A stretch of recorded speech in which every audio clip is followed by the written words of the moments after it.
review time again, and this time we travel to the Liberty Stadium to face Swansea, and let's hope we will be just as successful, if not even more, than we were at Turf Moor. Let's get into it.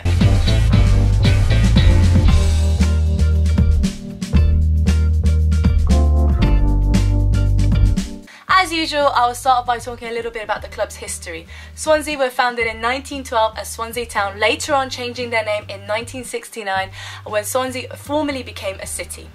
The Liberty Stadium has been their home since 2005, with Vetchfield being their original ground. After 3 promotions in 4 seasons, Swansea had a brief spell in the Old English First Division in the early 80s before falling through the leagues to the 4th Division in 1986 and narrowly avoiding relegation to the Conference in 2003. Rising gradually from the ashes, Swansea are somewhat unique in the way that roughly 21% of the shares in the club are owned by Swansea City Supporters Society. That's a lot of sounds right there. In 2011, Swansea became the first Welsh team to play in the Premier League, and in 2013 they won the first major trophy in the club's history by beating Bradford City 5-0 to win the Capital One Cup. The next season they reached the last 32 in the UEFA Cup, representing England, although previously they represented Wales in the Welsh Cup. The current season has been fairly turbulent for Swansea. They appointed American coach Rob Bradley, and they're actually the first Premier League club to hire an American coach, but he only lasted 85 days.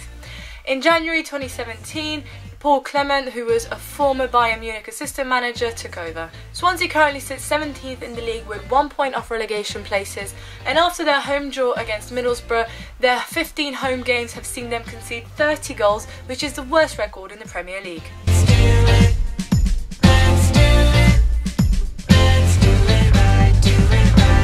Finally, moving on to team news, Swansea's leading goal scorer is Fernando Llorente with 11 goals. All of those were in the league, although he missed a game against Borough and was replaced by Jordan Ayew. Following up behind him is former Spurs player Gylfi Sigurdsson with 9 goals, and 8 of those were in the Premier League. It will be a little bit like a reunion, as Swansea not only have Gylfi Sigurdsson as a former Spurs player, they have Wayne Routledge, Kyle Norton and Tom Carroll, and we have former Swansea players Ben Davies and Michel Vaughan. Swansea generally seem to favour a 4-1-4-1 formation. Both their fullbacks like to get forward, and Sigurdsson likes to give as much support to Llorente as possible. It goes without saying that we will definitely not line up the same way as we did against Burnley, obviously due to Harry Winks' injury. He will definitely miss out. Obviously hopefully Dembele is still fine and he'll start, and it depends really on Wanyama. He's probably okay to play, but we'll see. If Wanyama does start, then we're more than likely to see a 3 at the back formation. If he doesn't start, then we might actually see a 4-2-3-1, which we used against Burnley in the second half.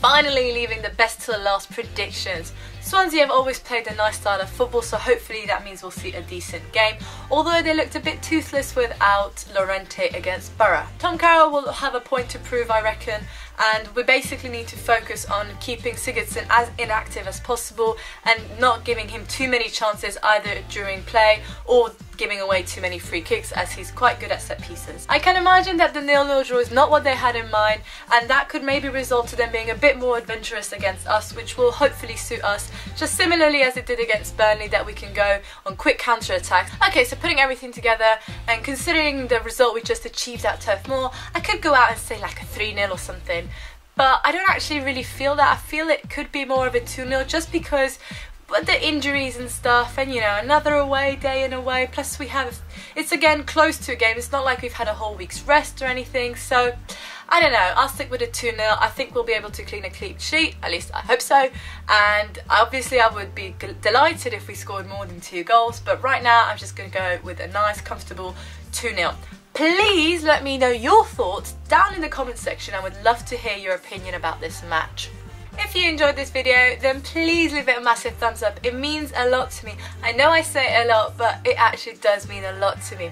If you would like to see more Spurs related content from me, then hit the subscribe button down below. Otherwise, hopefully I will see you next time, and come on you Spurs!